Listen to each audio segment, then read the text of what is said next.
Start. Madam Deputy Chairman, from the speeches which the Honorable Minister for Planning made in this House and in the other House, and from a perusal of the note which has been circulated to us regarding the progress that has been made in the 10th 5-year plan and the various statements of the government and the Planning Commission, I have a feeling that the government of India is trying to assuage the feeling of dissatisfaction in the country through promises of bright future, promises of better efforts, and general promise that everything is going to turn out all right and that there need not be any fear or anxiety in the country. Madam, while saying this, I realize that the country has made certain progress in the development of our economy during the last decade. Industrial production has increased, agricultural production has increased, the productive capacity has been built up, and we have also got employment opportunities being created. Above all, we have gained valuable experience in the development of our economy, especially in planning, and these are all to the credit side of the plan. Unfortunately, madam, the price that we have paid for this progress is rather heavy. The imbalances that we have created are likely to go out of control unless definite steps are taken to see that the imbalances are corrected at the earliest opportunity. The problem of the distribution of income that is generated as a result of the development efforts in the country is a perennial question and comes up again and again in one form or the other before this house, and though I realize that no definite opinion is possible unless we have got some authoritative data and analysis on the subject, there is clear indication of the fact that if not economic wealth, at least economic power is being concentrated in fewer and fewer hands. As long as economic power is concentrated in such few hands, it will not be possible for us to develop in the manner in which we like, whatever may be our regulatory and control apparatus, whatever may be our policy, whatever may be the objectives that we place before the country. Similarly, the imbalance between the rural and the urban sector is also increasing. I do not know whether in the rural areas some income has been pumped in as a result of our planned development.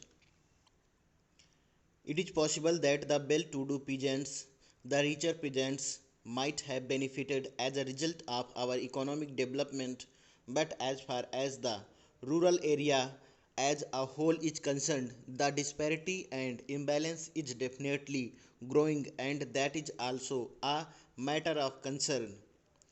The very fact that urbanization takes place at such a rapid rate in our country is visible proof that the imbalance has been growing, with the result that neither the urban areas nor the rural areas are today in a position to live the life that they were living before our planned developmental efforts started. Now there is over congestion in the urban areas. The civic amenities are all on the point of breaking down, and they continuously break down with the slightest accident here or there. The slums are increasing at a rapid rate and unemployment is increasing. Whatever may be the figures regarding crimes, etc., that may be published by the government,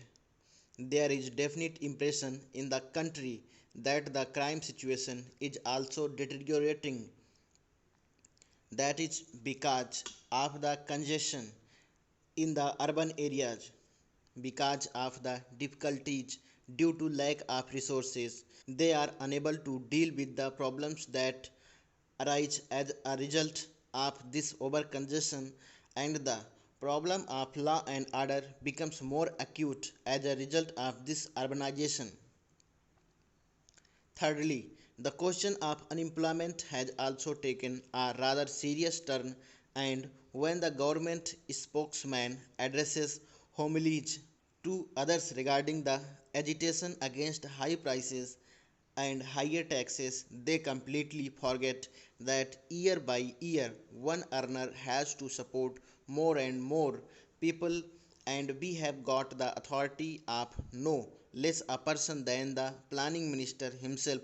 to say that the real income of the earner, at least in the lower income groups, has not risen, and in spite of that, that earner has to support a larger and larger number of dependents. There is so much dissatisfaction in the country that people are clamoring against rising prices and rising taxes. The planning minister has given us a frank picture regarding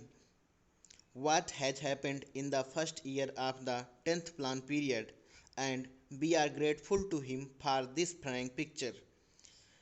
The figures that he has cited have given us a clear idea of what is happening to our economy at the present moment. But he has tried to strike a note of optimism.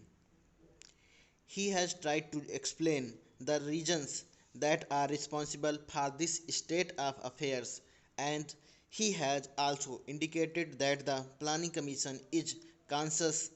of all these drawbacks